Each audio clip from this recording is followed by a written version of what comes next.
Fala, gente bonita da segunda série do ensino médio.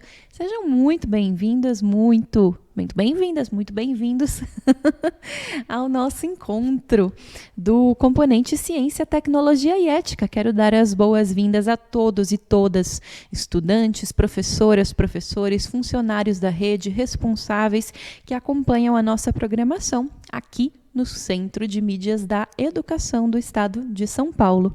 Eu sou a professora Maria Fernanda, a Mafê. Este é o meu sinal. Eu sou uma mulher de pele branca, cabelos ruivos, longos, olhos castanhos. Eu tenho mais ou menos 1,70 m de altura e hoje eu estou vestindo uma calça jeans azul escura, uma blusa preta, um cachecol de tons brancos e vinhos e uma blusa de agasalho de manga comprida também de cor vinho. Aliás, aproveito esse momento para já saudar com todo carinho o Anderson e a Giovana, os nossos intérpretes de Libras que estão aqui sempre nesse trabalho parceiro com a gente, fazendo aí a democratização do acesso ao conteúdo aqui do Centro de Mídias. Então, muito obrigada pela parceria sempre. A gente vai hoje fazer a aula 3 da atividade 5 do nosso componente Ciência, Tecnologia e Ética. Será que nessa altura do campeonato alguém ainda não decorou que o nosso componente faz parte do aprofundamento, superar desafios ad-humanas? E que no nosso aprofundamento a gente está agora na primeira unidade curricular, no mundo tudo está interligado. Então essas informações vocês já sabem aí, né? De cor e salteado. Aliás, a gente está já quase se aproximando, né, pessoal, de um segundo momento em que a gente vai, claro, continuar com o nosso itinerário formativo, mas que a gente vai encerrar, né, o trabalho com a primeira unidade curricular e a gente vai, no segundo semestre desse ano, abrir, então, o trabalho de uma segunda unidade curricular com novos componentes, né, para seguir trabalhando aí na nossa formação, no itinerário formativo. Então, eu ponho na tela também a habilidade de formação geral básica com a qual a gente vai trabalhar na aula de hoje, que é a de elaborar hipóteses, selecionar evidências, compor argumentos relativos a diferentes tipos de processos, mas sempre levando em consideração, pessoal, sempre buscando fazer a sistematização dos dados e informações que a gente possui e também de informações de diferentes naturezas para compor um argumento, né? Então, trazer dados científicos, estatísticas, literatura, citações, textos filosóficos, todas essas fontes de diferentes naturezas, elas são muito importantes para compor esse prisma de conhecimento que a gente está tentando construir aqui ao longo do trabalho do nosso curso, do nosso componente, né? E aí, a gente está agora na última atividade, né, pessoal? Atividade 5 do nosso componente, aula 3, a gente já está chegando lá no finalzinho, daqui a pouco a gente já encerra aí, né? A nossa atividade nesse componente, que vai deixar saudade, porque esse componente, no fundo, ele foi um grande laboratório, né? A primeira vez em que a gente trabalha com esses componentes no novo ensino médio, a primeira vez que aqui no Centro de Mídias e aí na escola vocês experimentam, né, os itinerários formativos. Então, no fundo, ele foi para a gente um grande laboratório em que a gente aprendeu juntas e juntos, né, a trabalhar com esses temas, que são a ciência, a tecnologia e a ética, numa perspectiva interrelacionada, portanto, não como conceitos e temas solitários, né, isolados, mas interrelacionados.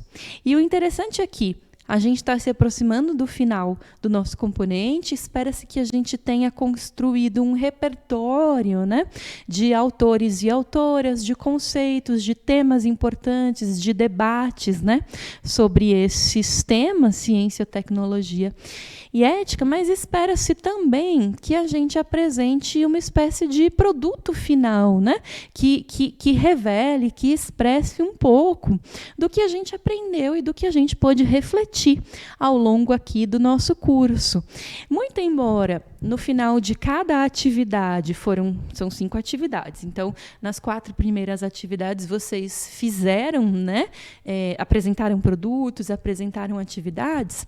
Essa atividade, esse produto que a gente vai construir aqui na atividade 5, é muito especial, porque para construir esse produto, que eu já vou contar para vocês qual é, na verdade vocês já sacaram, né, porque é o próprio título da aula, vejam lá no slide, né, a aula se chama Elaborando um Projeto de Lei. Então vocês já sacaram, né, que o produto final, digamos assim, que vai sair do nosso curso, é um projeto de lei, né, e esse produto é muito especial, como eu ia dizendo para vocês, porque para elaborar, para montar esse projeto de lei, vocês vão precisar mobilizar todos os conhecimentos, todas as discussões, todo o repertório, né, que vocês vieram construindo, né, juntos e juntas aqui ao longo do nosso componente. Então, é com muito prazer, né, que eu faço essa aula hoje para contar para vocês um pouquinho, para discutir com vocês um pouquinho o que é, afinal de contas, um projeto de lei, tá certo? E por que elaborar um projeto de lei é o encerramento sugerido para a atividade 5, tá certo? A gente ouve o tempo todo, pessoal, na televisão, os jornalistas, os repórteres falando assim: tal pessoa propôs um projeto de lei, né? Um deputado propôs um projeto de lei. Hoje teve a votação do projeto de lei. Às vezes eles usam o apelido PL, né? Hoje vai se votar o PL número tal, tal, tal de 2022, né? E a gente ouve, né, essa expressão, esse termo, e a gente meio que sabe, assim, meio que, né, desconfia do que ele significa, mas às vezes a gente não sabe exatamente o que é essa figura, né, do projeto de lei. Não é nada, nenhum bicho de 7 cabeças e nem, né, muito diferente do que a gente espera. Vejam aí no slide. Um projeto de lei é precisamente, né, uma proposta de lei. Então, é um conjunto de normas, ou melhor, uma proposta de um conjunto de normas que deve ser submetido à tramitação, ou seja, à análise, né, em um órgão legislativo com o objetivo de efetivar-se por meio de uma lei. O projeto de lei, pessoal, não é mais do que um projeto, um conjunto de normas que vai ser enviado para o legislativo, que é o poder que elabora, concebe, né, as leis, discute as leis no nosso país, com a intenção de que, se aprovada, aquele projeto vire efetivamente uma lei, né? E geralmente os projetos de lei, eles nascem da percepção de um problema ou de uma questão que precisam ser resolvidos ou resolvidas aí na nossa comunidade, né? Por isso que faz tanto sentido sugerir a elaboração de um projeto de lei como atividade final, né, da atividade 5, mas, digamos assim, do curso, né, do nosso componente. Porque, ao longo do componente, a gente foi tratando de diversas questões.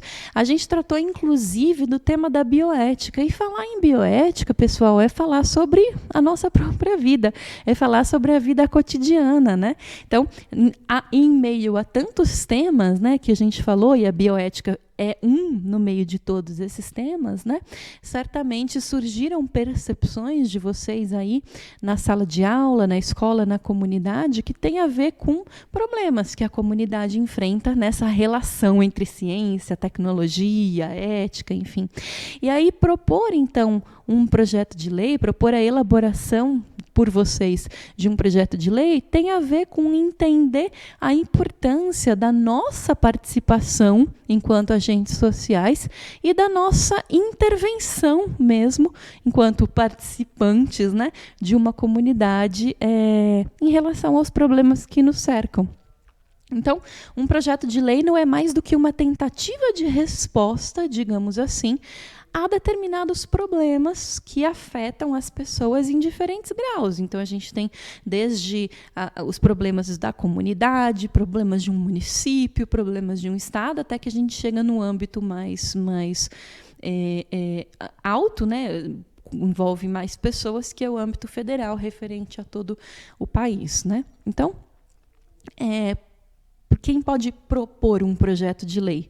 De forma geral, e isso é muito importante, né, que a gente fale, porque, afinal de contas, se a nossa sugestão é que vocês elaborem um projeto de lei, a gente precisa saber quem é que pode propor, né, um projeto de lei. Então, vamos ver aí juntas e juntos na tela. Um projeto de lei pode ser apresentado inicialmente tanto na Câmara quanto no Senado, né, que são as duas casas que juntas formam o Congresso Nacional, que fica em Brasília, no Distrito Federal. Bom, se for um projeto que começa na Câmara dos Deputados, ou seja, se foi um deputado ou uma deputada que propôs esse projeto de lei, o que vai acontecer? Esse projeto de lei vai seguir para o Senado. Se tiver sido uma senadora ou um senador que propôs, aí ele vai fazer o caminho inverso, ele vai seguir para a Câmara dos Deputados. De tal forma, pessoal, que as duas casas precisam apreciar, analisar e discutir esse projeto, tá? Nas duas casas, então, o projeto vai ser votado pelos e pelas parlamentares e eles podem, inclusive, fazer mudanças, propor mudanças, alterações, exclusões, inserções, enfim, no texto original, tá? Caso ele seja aprovado definitivamente pelo Congresso Nacional, isso equivale a dizer, caso ele tenha sido aprovado na Câmara dos Deputados e também no Senado, aí esse projeto de lei vai ser enviado ao presidente ou à presidente da República, que vai analisar o texto. Se o presidente ou a presidente não concordar com o texto, o que pode fazer? Vetar o projeto. Pode vetar o projeto inteiro ou apenas partes dele. Mas, caso esse projeto seja analisado pela presidência e seja integralmente aceito, né, autorizado, aí o presidente e a presidente vão sancionar essa lei. E aí completou-se o trajeto, né, o percurso que um projeto de lei, ou seja, um PL, precisa percorrer até se transformar efetivamente em lei. E aí a gente consegue imaginar, né, pessoal, quantos projetos de lei não param aí no meio do caminho porque não foram aprovados, seja na instância da Câmara dos Deputados, ou no Senado, ou mesmo já pela presidência. Eu tinha perguntado para vocês o seguinte, afinal de contas, quem é que pode propor um projeto de lei? São muitos os agentes sociais e políticos que podem propor um projeto de lei.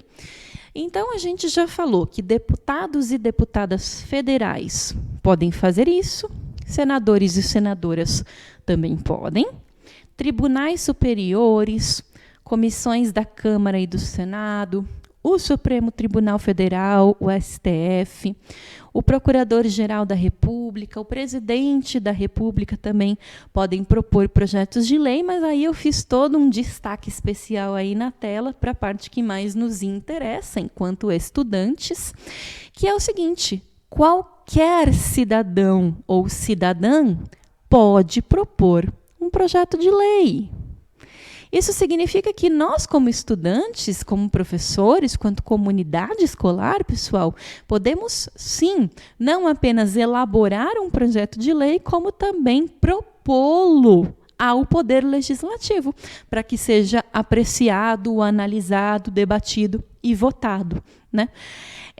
No caso de cidadãos que vão propor esse projeto de lei, tem um pré-requisito. Eu não posso, por exemplo, eu, professora Maria Fernanda, escrevo um projeto de lei, só meu ali, né, enfim, e envio para a Câmara dos Deputados ou para o Senado para que seja, para o Congresso, né, para que seja analisado. Não, eu, na qualidade de cidadã, preciso colher assinaturas de pelo menos 1% da população eleitoral no Brasil. Então, nós aqui, se quisermos propor um projeto de lei, a gente pode. Só que, para isso, a gente vai precisar contar com a assinatura no nosso projeto de pelo menos 1% da população eleitoral do país. Aí vocês devem estar pensando assim, tá, professora, 1% não parece muito, vamos fazer as contas aqui juntas, né? E juntos, vamos raciocinar.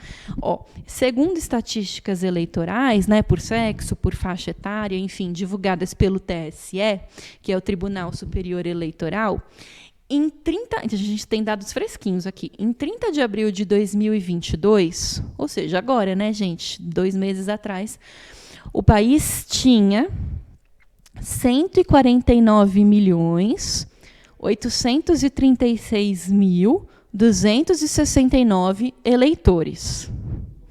É bastante gente. Então, a gente pode... E se esses dados são de abril de 2022, a gente pode pensar que eles não mudaram muito de lá para cá, né? Uma pequena oscilação para mais ou para menos, mas uma média aí de 150 milhões, né, de eleitores. Um dado interessante, e aí a gente precisaria colher 1% de assinaturas desses 150 milhões para poder propor um projeto de lei.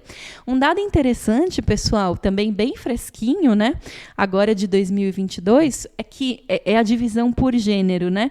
Então, olha como que é paritário, né? Desses quase 150 milhões de eleitores, 79.224.000 são homens.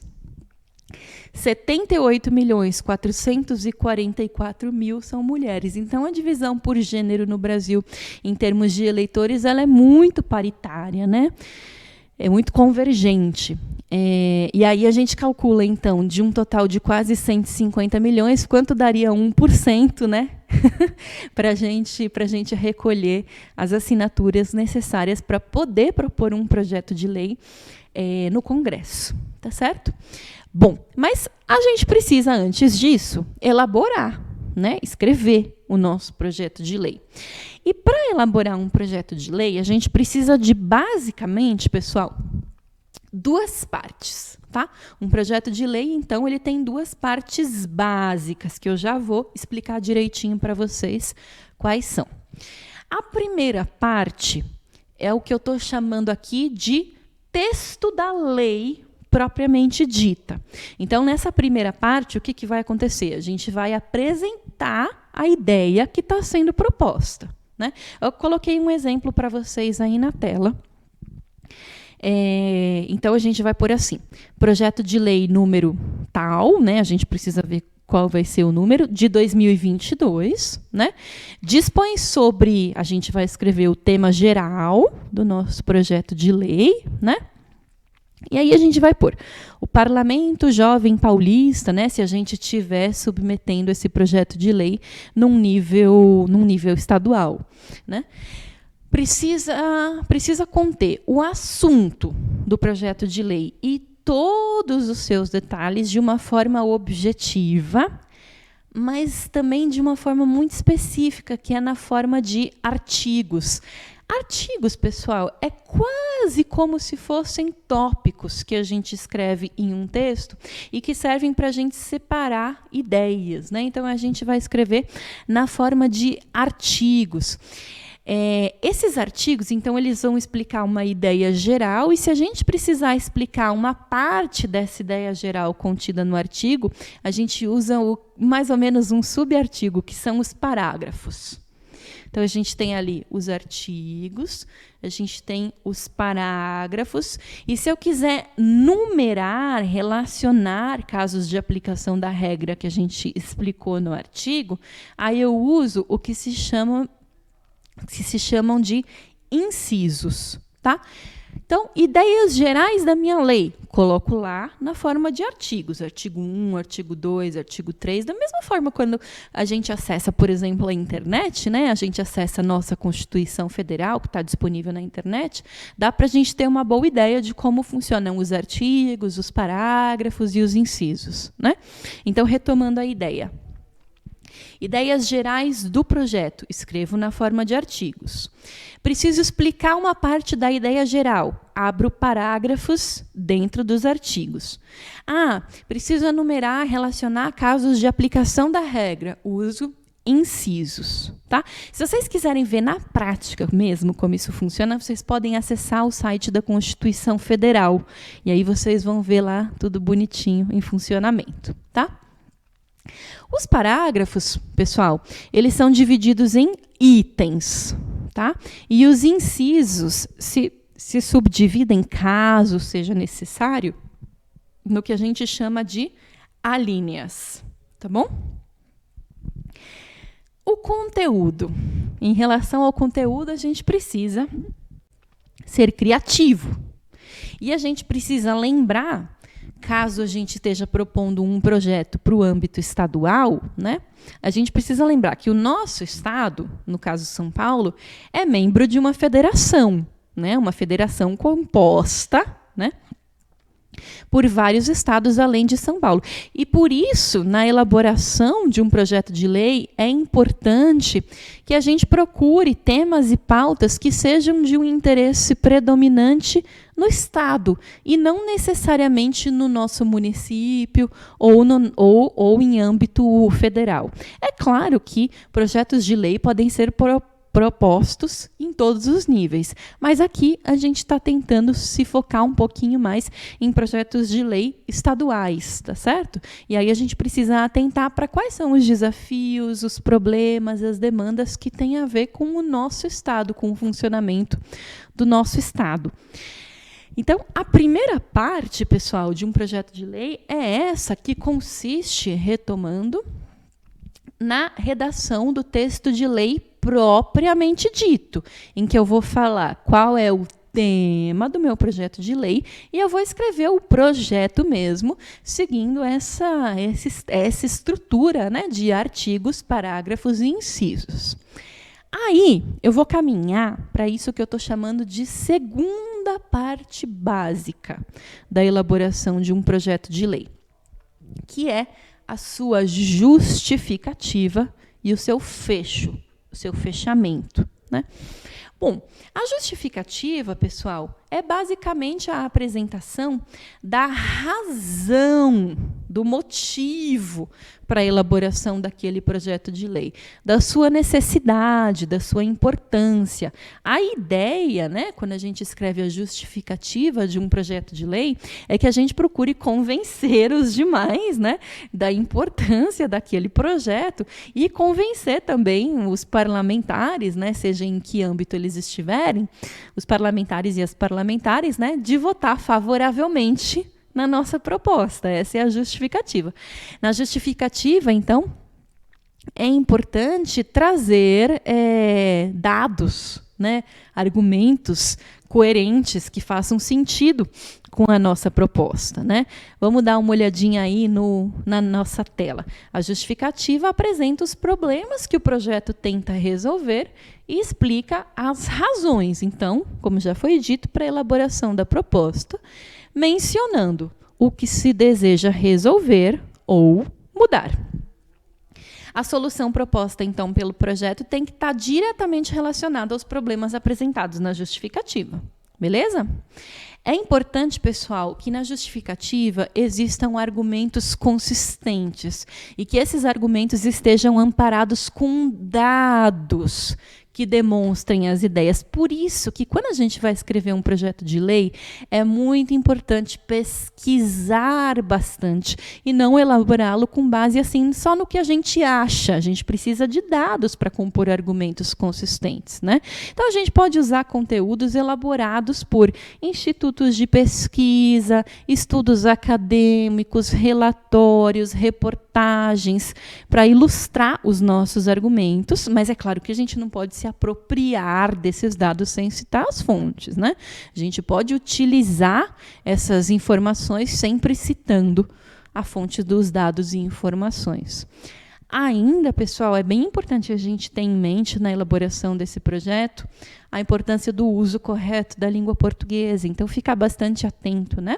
A grafia, acentuação, pontuação, vocabulário, tudo isso faz parte das exigências formais para a elaboração de um projeto de lei. Vocês devem estar pensando assim, professora, mas e o tamanho? Precisa ser uma coisa muito comprida? Precisa ter 300 páginas, né? Então, é importante a gente saber que não tem uma exigência em relação ao tamanho do texto da justificativa, ao tamanho do texto do projeto, né? Mas é importante que não faltem informações fundamentais para o entendimento do nosso projeto. Até porque, pessoal, é por meio do projeto que a gente vai apresentar as nossas ideias, os problemas, a justificativa, né? Então, esse é o momento da gente deixar ali tudo bem claro, explicadinho, tintim por tintim, né? Do que se pretende. Aqui no Brasil, a gente tem uma iniciativa chamada Parlamento Jovem Brasileiro. Eu não sei se vocês já conhecem, mas é um programa que oferece anualmente a estudantes do ensino médio de todo o nosso país a oportunidade de experimentar, digamos assim, uma jornada de trabalho de deputados federais. Então, os estudantes e as estudantes selecionados tomam posse e exercem o mandato como deputados durante 5 dias na Câmara dos Deputados em Brasília, né? E o interessante é que o projeto Parlamento Jovem Brasileiro está bastante conectado com os objetivos aqui do nosso componente da elaboração do projeto de lei. Ele é uma ferramenta pedagógica mesmo nas escolas, porque ele proporciona discussão de temas como política, cidadania, a importância da participação popular na política, né? Então, de forma geral, elaborar uma proposta legislativa, pessoal, é uma oportunidade para a gente desenvolver competências e habilidades que vão ficar com a gente durante toda a nossa vida. Domínio da linguagem, compreensão de fenômenos políticos, econômicos, sociais, resolução de problemas, enfrentamento de situação, problema, compilação de dados, construção de argumentação, elaboração de propostas, são todas habilidades e competências fundamentais para a gente enquanto, né, seres humanos, na nossa vida mesmo, não só na nossa vida escolar. Então, procurem conhecer aí um pouquinho do projeto, né, do Parlamento Jovem Brasileiro. É só procurar na internet Parlamento Jovem Brasileiro, vocês vão acessar o site do projeto para conhecer um pouquinho melhor sobre como funciona. O Parlamento Jovem Brasileiro deixa aqui também para a gente algumas dicas, né, de como elaborar um projeto de lei. Essas dicas aparecem aí para vocês na tela. E as dicas vêm em forma de pergunta, né? Qual é a causa que mais te mobiliza? O que te dá vontade de lutar para mudar o mundo? Olhe para o seu bairro e para a sua cidade e tente responder. Quais problemas você vê? E o que poderia ser melhor? É importante para isso prestar atenção nas conversas entre amigos, entre familiares. Quais são os problemas que mais preocupam essas pessoas? A partir daí, a gente vai ter um bom ponto de partida para a elaboração do nosso projeto de lei. Um modelinho vai aí na tela para vocês. Então, tem um cabeçalho, né? A data, o tema, aí já escrito em forma de artigos, o nosso projeto de lei. Logo abaixo a nossa justificativa e o fecho, né, em que a gente vai assinar o nome completo do estudante, da estudante ou do grupo de estudantes que está propondo, que elaborou, né, esse projeto. Para quem se interessou especialmente por esse tema, quer aprender um pouco mais sobre como elaborar projetos de lei, né? Quiser saber um pouquinho mais sobre a iniciativa do Parlamento Jovem Brasileiro, quiser saber um pouquinho mais sobre como nós, cidadãos, podemos fazer para propor projetos de lei, ficam aí algumas sugestões na tela.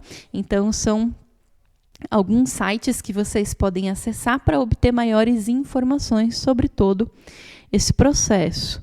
E a gente vai se aproximando do final do encontro de hoje, mas não sem antes deixar aí para vocês o roteiro do estudante, que pede que vocês trabalhem em grupos justamente para dar continuidade, então, à elaboração desse projeto de lei para contribuir para a resolução de um dos problemas encontrados na comunidade, sempre respeitando a dignidade humana e levando em consideração os ODS, que são os Objetivos de Desenvolvimento Sustentável. Fica aqui esse site no quadradinho branco, é um site que mostra para a gente quais são os ODS. Para quem precisar dar uma lembradinha, é só acessar esse site. Me despeço de todas e todos vocês com todo o carinho do mundo. Cuidem-se muito. Não esqueçam de avaliar a aula de hoje. Em breve estaremos juntas e juntos novamente. Um grande, grande beijo e até mais.